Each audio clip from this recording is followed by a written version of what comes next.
My talk is entitled The Doctrine of the Heart. It's very much a precursor to the study group that I'm doing tomorrow on the voice of the silence. So we'll start off with a quote from the voice of the silence, which was translated by H P Blavatsky from various sources. And it said, "Shalt not thou, master of thine own mercy, reveal the doctrine of the heart? Shalt thou refuse to lead thy servants unto the path of liberation? Search for the paths, but, O Lanu, be of clean heart before thou startest on thy journey. Before thou takest thy first step, learn to discern the real from the false, the ever-fleeting from the everlasting.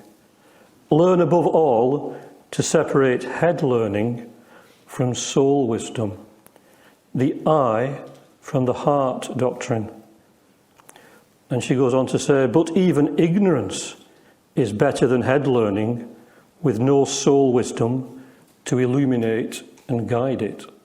It's a very important point.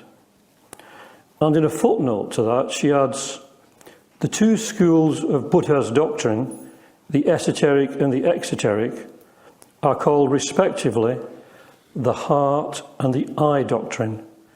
Bodhidharma called them in China, from whence the names reach Tibet, the Tsungmen, esoteric, and the Kiaomen," I hope I pronounced that right, "the exoteric school. It is so named because it is the teaching which emanated from Gautama Buddha's heart, whereas the I doctrine was the work of his head or brain. The heart doctrine is also called the seal of truth, or the true seal, a symbol found on the heading of almost all esoteric works." So we have to distinguish what is mere intellectual learning, with often self-centered motives, from what is emanating from a feeling of compassion and a desire to help others in the most permanent way, by awakening them to an awareness of their true nature. So in Buddhism, there are four immeasurables. The first is Maitri, which is love; Karuna, or Karuna, which is compassion; Mudita, which is joy; and Upeksha, equanimity or indifference. I've pronounced them right, have I? Buddha taught them in this way to his disciple Rahula. Rahula, practice loving kindness to overcome anger. Loving kindness has the capacity to bring happiness to others without demanding anything in return. Practice compassion to overcome cruelty. Compassion has the capacity to remove the suffering of others without expecting anything in return. Practice sympathetic joy to overcome hatred. Sympathetic joy arises when one rejoices over the happiness of others and wishes others well-being and success. That's probably one of the hardest, actually. Practice non-attachment to overcome prejudice. Non-attachment is the way of looking at things openly and equally. This is because that is. Myself and others are not separate. Do not reject one thing only to chase after another. I call these the four immeasurables. Practice them, and you'll become a refreshing source of vitality and happiness for others. Very wonderful. So loving kindness is a very important thing to take on board in this world at the present time in particular. And there's an old song, and I'm sure that Pam Evans will be able to sing it wonderfully. And it goes, "What the world needs now is love, sweet love. It's the only thing that there's just too little of. What the world needs now is love, sweet love. Not just for some, but for everyone." So what wonderful words, aren't they? It's an old I don't know who wrote. Do you know who wrote it? Probably one of the old songs, maybe something like Cole Poetry, but it's a beautiful, beautiful lyrics. And that's essential because love is a transformative power, the greatest weapon that we possess. And Ken Dodd used to think about happiness is the greatest gift that we possess. But the greatest weapon that we possess is love. It's a transformative power. And we tend to extend love only to those who we feel in sympathy with, whereas the ones who really need it are the ones we might feel the least love towards. The terrorists, certain politicians maybe, people we can't get on with, etc. But the fact is that many of these lack the feeling of love. And so that is what they need. Not more anger and hatred. They have enough of that.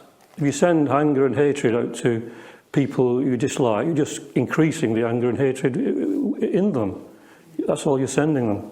You have to send them the opposite to counteract that.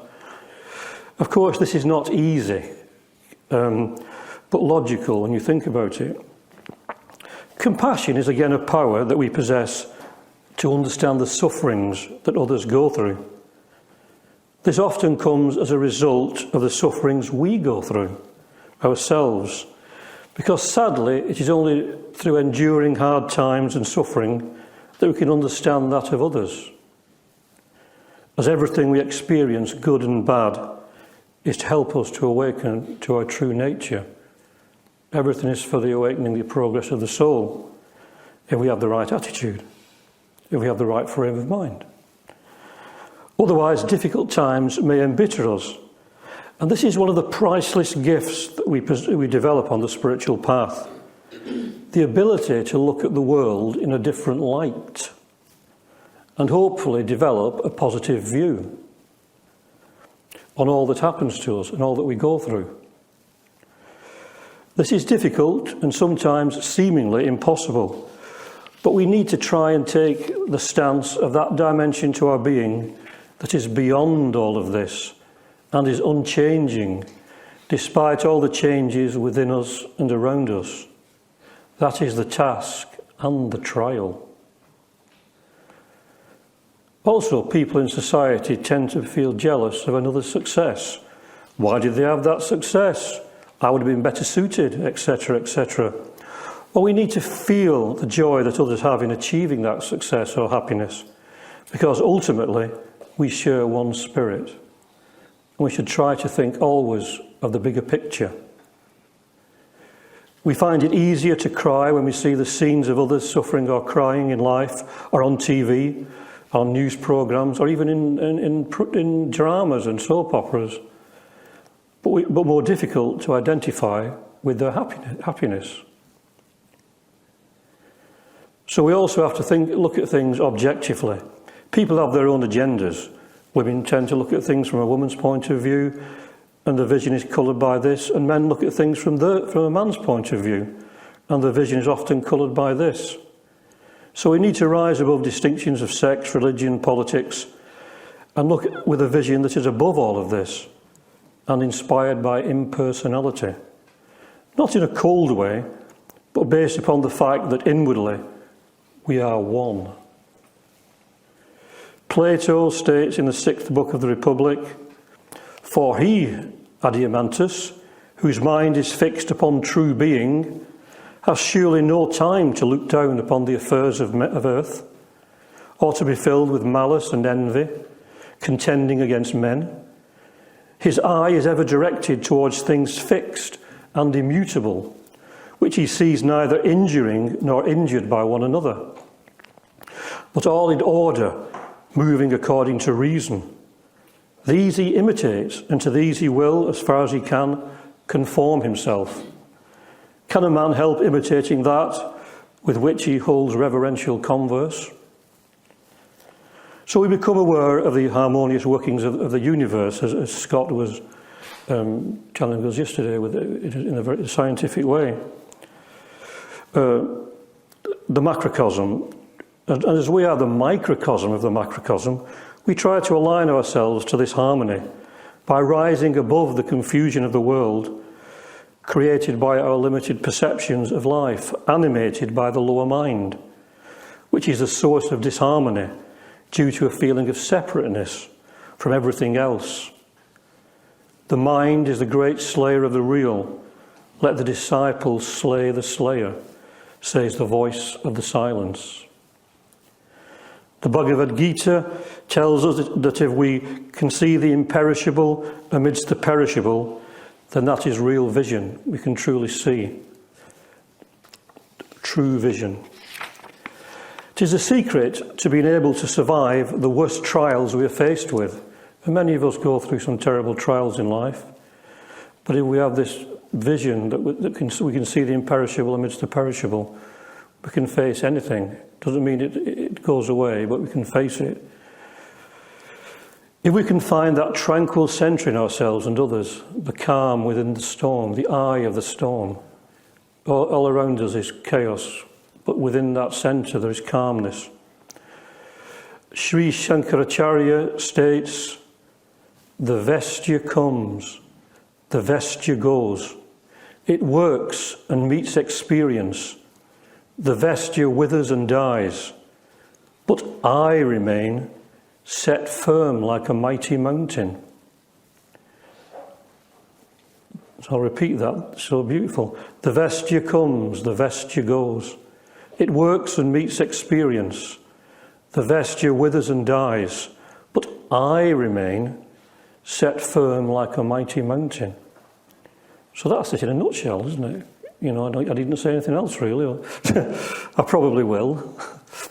It's like the Zen master who went onto the stage to give a talk, and a bird sang outside, and he said, that said everything, and just walked off the platform. I won't do that. So what remains is the I, what we call in Theosophy the Sutratma, the thread soul, the upper imperishable triad of Atma, Buddhi, Manas, the individuality. We call it the individuality. And that's the self that, they call it the thread soul because all our lives are like pearls strung on a golden thread that runs through all our lives. It's the one thread that unites everything, connects everything. So the key is to step back and look at our fellow human beings with true compassion. Because most people only strive to be happy. They look to pleasures and to family and to friends, to marriage, having children and many other things to find this elusive happiness. If we can see, taking the wider view, that all these things pass in time, we must still not denigrate the value they have for people during the limited time they pass through this earthly existence. Just a few short decades. Someone whose whole life revolves around football, for example. The joy of that is real enough to him at the time, or to her at the time. People like to fill their lives with noise, inner and outer, phones and TVs and computers, and parties and raves and loud music on headphones. But if you look, sometimes in between the relentless rush, you may capture moments of vulnerability. A look in the eyes, a movement, a word. And this is when something beyond the seeming cacophony reveals itself to them. The still, sad music of humanity, as Wordsworth puts it. People fear to be alone with their thoughts, so they must drown them in whatever way they can find. So there is a tendency in modern society to be critical. We have critics of everything. Film, TV, politics, religion, lifestyle, just about everything. Mainly people giving their personal opinion and setting themselves up as experts, which the ordinary man or woman in the street may be influenced by. But as regards our fellow human beings, we should never really be critical, because we do not know what they are going through and what brought them to the point in life where they are at this very moment. We should always be willing to help in whatever way we can, to help them to awaken to their true nature. But this must not be through dogmatic teachings or platitudes, but through the enlightened application of what we have learned, delivered in a way that is inspirational and helpful. There has to be some way to show them that the spiritual life is better than the physical. Most times the life of the spirit is described as being arduous and dangerous, which is hardly going to impress the ordinary man or woman in the street who are living quite comfortable lives. The beauty of this life must be emphasised to give people a reason to follow it. If they take this on board, they will face the difficulties. If a would-be mountain climber was told only the dangers of mountain climbing, they may never start. But if they are told of the feelings of conquest and the beauty of the views, etc., they'll be willing to face the trials. Obviously, they must be aware of the dangers and the obstacles, but they must not be emphasised too much. It's the same with the spiritual path. And the voice of the silence, which I mentioned, has many warnings in it, but also beautiful inspirational guidance for the soul.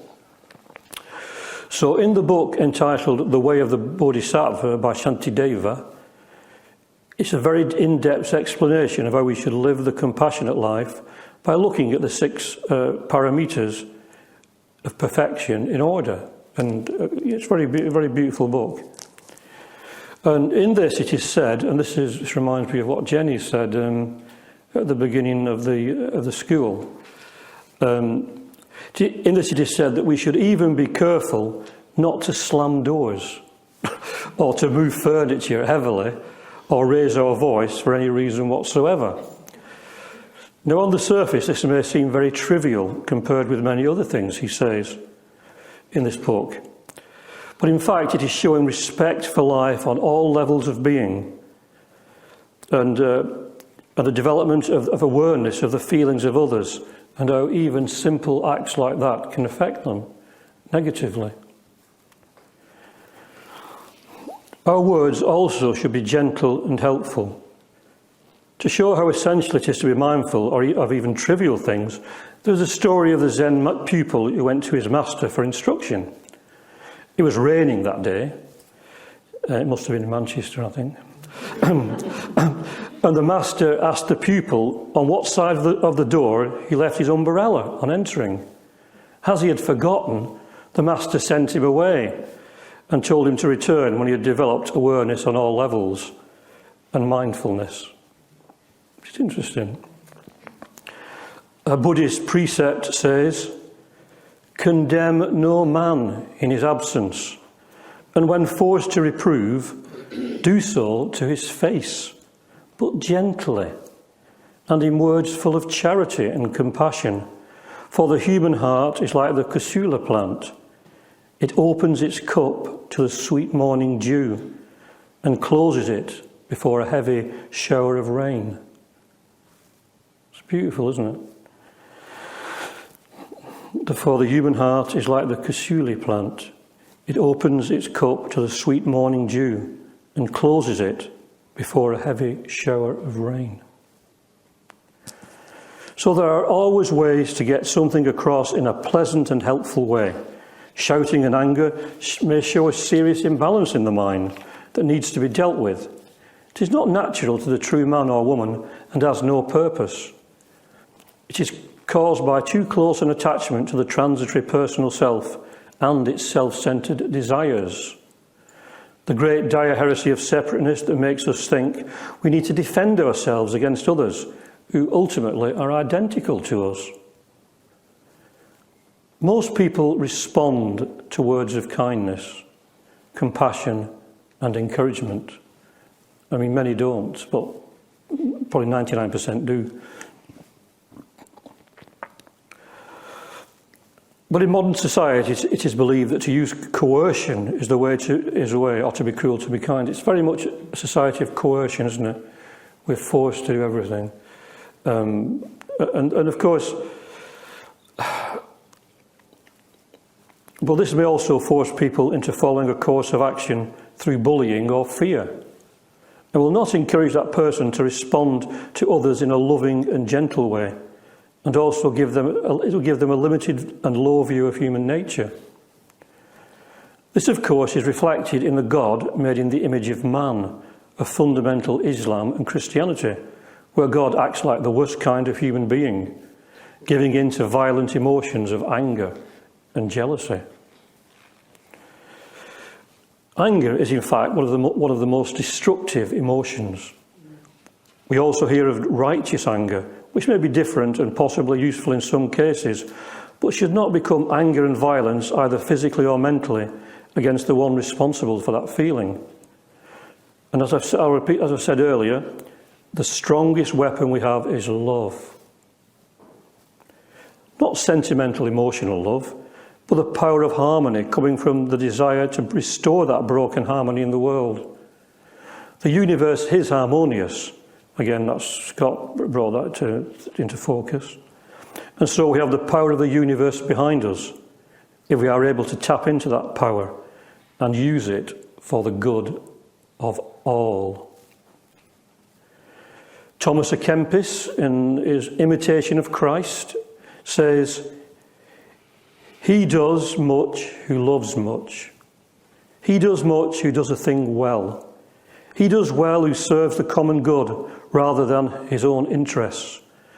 Love often knows no limits, but overflows all bounds. Love feels no burden, thinks nothing of troubles, attempts more than it is able, and does not plead impossibility, because it believes that it may and can do all things.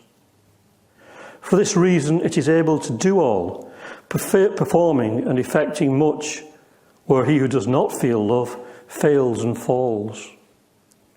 Love is watchful. Sleeping, it does not slumber. Wearied, it is not tired.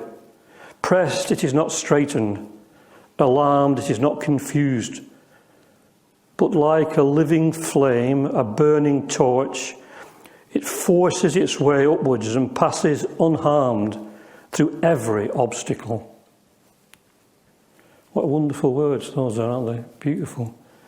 But like a living flame, a burning torch, it forces its way upward and passes unharmed through every obstacle.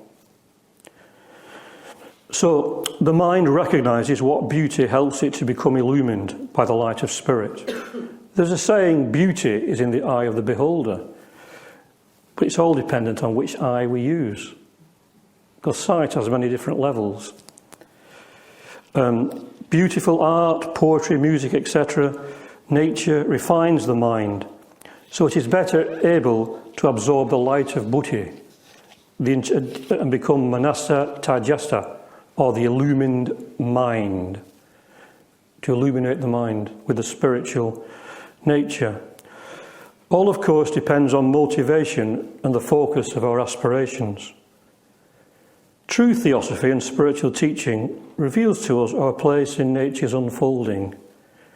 It shows us that we are as much a part of nature as a tree or a flower or a bird or an animal, just that we have developed this self-consciousness. The main lesson is that we are part of the whole, and any idea of separateness is a great dire heresy, as I've repeated many times from the voice of the silence. And this gives us guidelines to live by. We begin to realise our responsibility in the world, and indeed in the universe. We are not isolated individuals who are free to do as we please, regardless of the consequences or of how what we do affects others. So amongst younger people nowadays, there is the cult of YOLO, Y-O-L-O.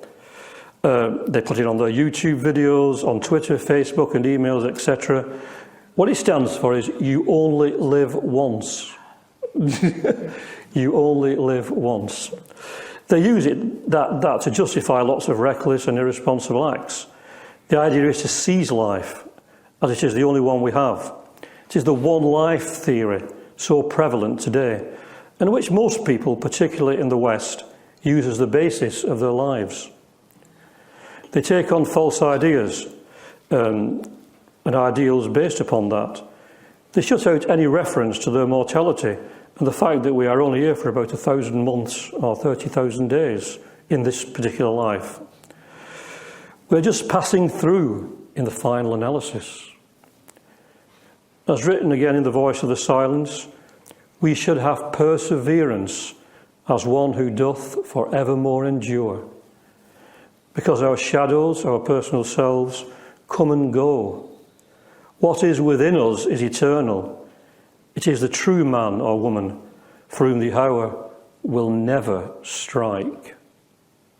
And that's wonderful to me. for whom the hour will never strike. Because immortality is but one's unbroken consciousness, as H P tells us. So how amazing and comforting is that? And inspiring. So how does a realization of our spirituality help us to understand more the universal brotherhood of humanity? And more importantly, how does it help us towards a practical realization of that fact? So the basic teaching of the Buddhist Lotus Sutra is that all beings have the Buddha nature. We are all on the same journey towards the divine.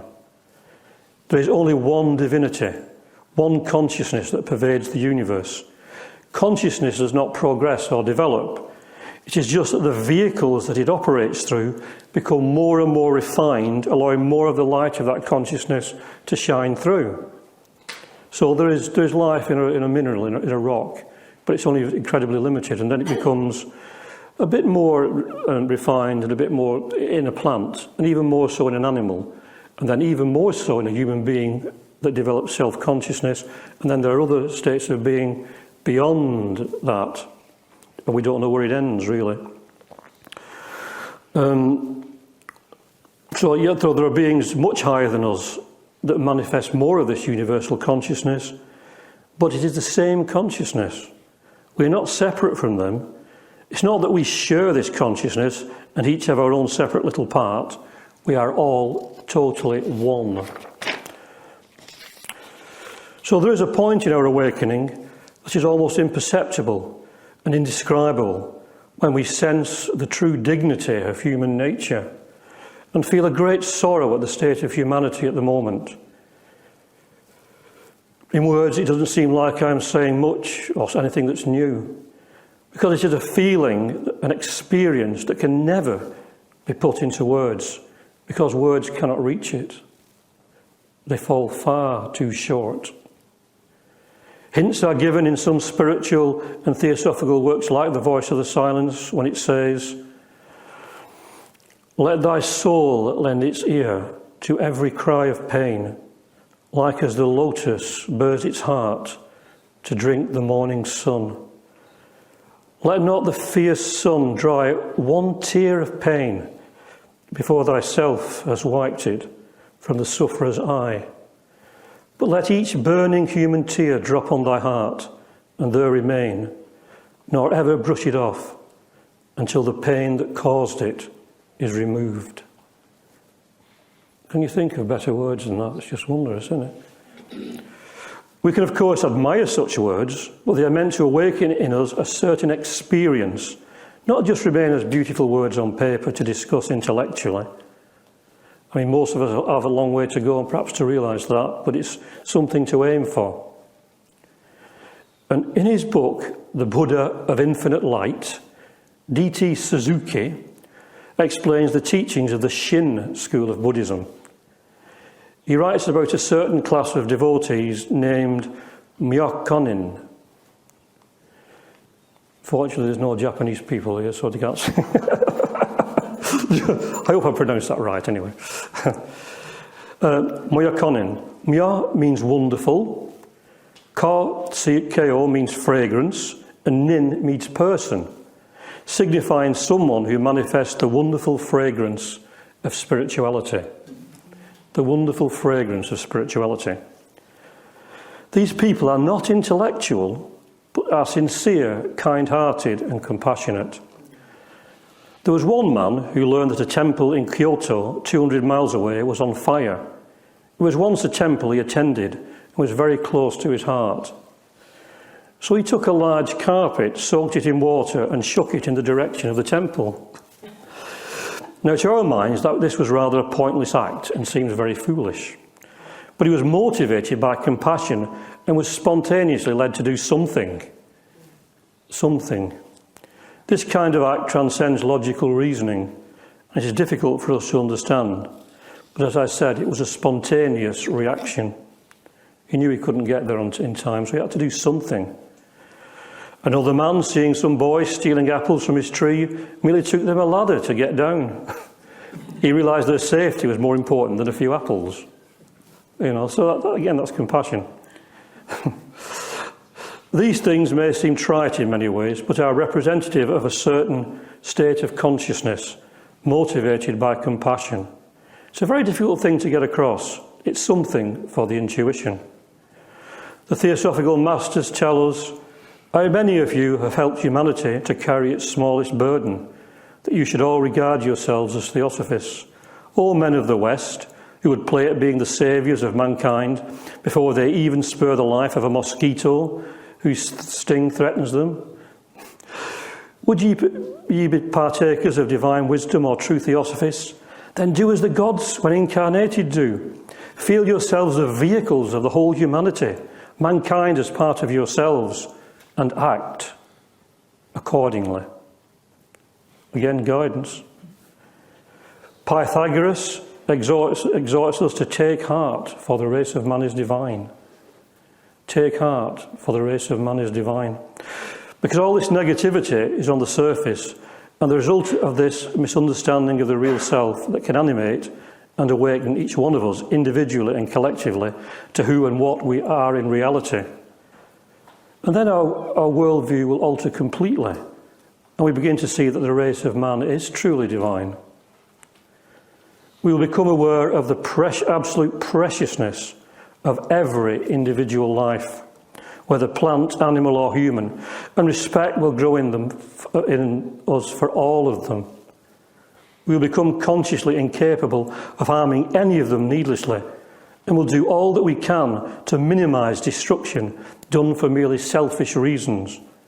Our thoughts, even regarding building housing, etc., will take into account nature, and we will do our best to show compassion to any life that may suffer as a result of it, thinking how such buildings might help to enhance nature rather than spoil it.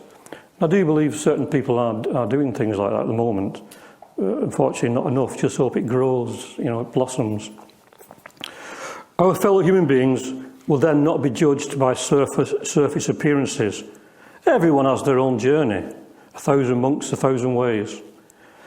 And we do not know what another is going through that may make them angry, withdrawn or bitter. We must always remember that deep inside them is brooding the true spiritual being, and that we must seek to be aware of and perchance bring to the surface with kind words, loving thoughts and gentle treatment, not being concerned with short-term results. Seeds have been planted that may sprout in this or future lives. All we can do is to try and act in harmony with the evolutionary processes outlined in the secret doctrine.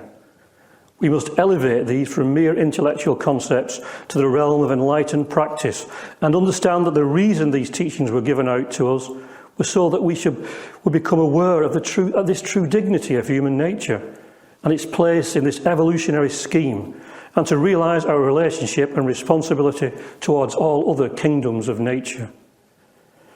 So to sum up, we should be very wary of falling into the trap of studying theosophy merely for our own gain. The Masters said they wanted a brotherhood of humanity and a real universal fraternity started. That is the reason that the Theosophical Society was started, because the Masters could see where the world was going and had a premonition of what would happen if this universal brotherhood was not started and was not successful. Sadly, humanity in general did not take on board this idea, and despite being only a small planet amongst countless others, we cannot get on with each other. We just can't get on with each other.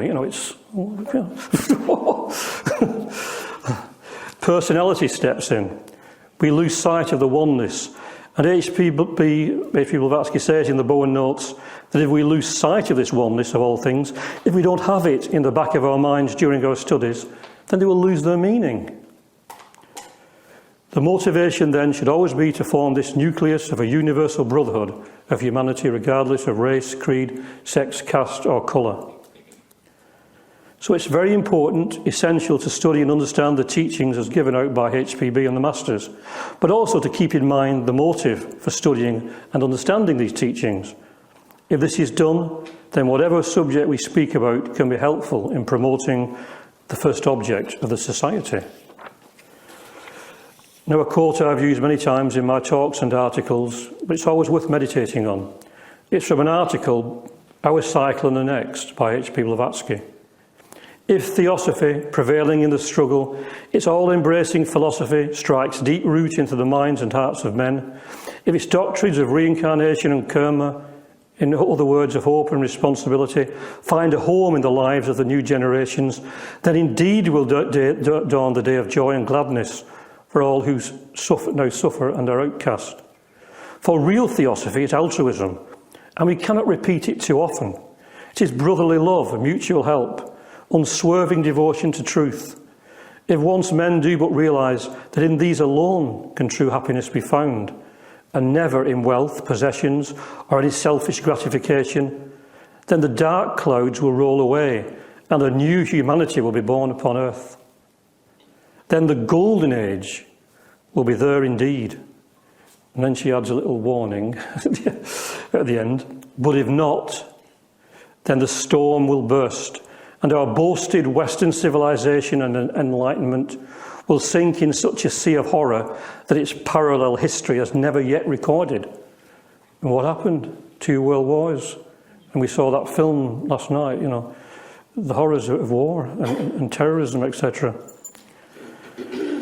So how far we have got in realising the first part of this quote, it seems that the storm has burst with these 2 world wars, terrorism and many others more subtle acts that increased the great dire heresy of separateness. But despite all these evils, released from Pandora's box, hope still remains. And Pam Evans was talking last night, this beautiful meditation, it was a wonderful meditation.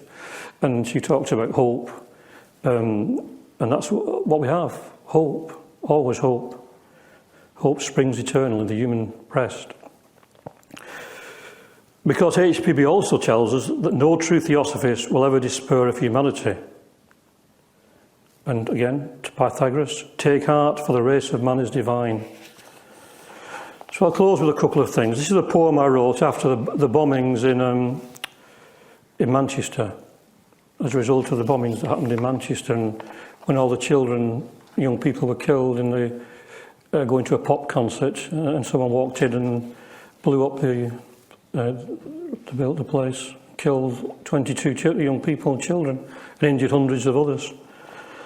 So I wrote this as a response to that, in a way. You have true beauty, though you may not know it, waiting all the time in silence for the day you will show it. Step back and look around you, dive deep within your heart, and feel the love that lifts you, the peace that will never depart.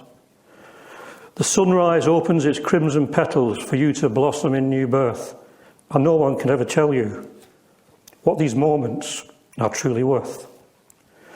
Changes in rivers of golden light, you feel you have grown some wings, and an endless vision inspires you to experience so many things. And times that seem so dark are now lessons learned well, as if you had at last awoken from some witch's evil spell. Have faith that all will pass in time, no matter how bad it seems, and all that you thought would never end will fade into a dream. We are walking the path together. Let's reach out for each other's hand. Dry the tears of those that struggle. Try our best to understand. Let's cease the wars inside us. Let harmony fill our life. Then all the discord around us will fade with all the strife. We are beautiful forever. We are children of the sun, denizens of the universe, and inwardly, we are all one. I'd just like to finish now with just a short quotation. This one also I wrote in another book. All of us are on this inner pilgrimage, and we must find our own way along the often misty roads that lead us through the sometimes beautiful and often harsh terrain that we traverse on our journey. We meet many friends and teachers on the way, and have countless adventures and perilous ordeals. But our inner resolve propels us ever onwards, and always the sun lights our way. Even if it disappears behind the clouds of our own making, we know it is still there and will return in time. And it is true that even those clouds are silver-lined, holding the promise of better days and times to come. Even in the darkness, the moon borrows its light from the sun and gives us some comfort until the dawn casts its spell over our world and hope grows strong in us. Then comes the moment we hear the rushing of the river of life, and reach the bridge we must cross. We will feel the thrill of knowing that this is the consummation of all our efforts over many, many lives, and that soon the dreams and nightmares will have passed, and we will be faced with a great choice that we all must take in time, but which ultimately will end in our release and the general uplift of humanity as a whole. Thank you.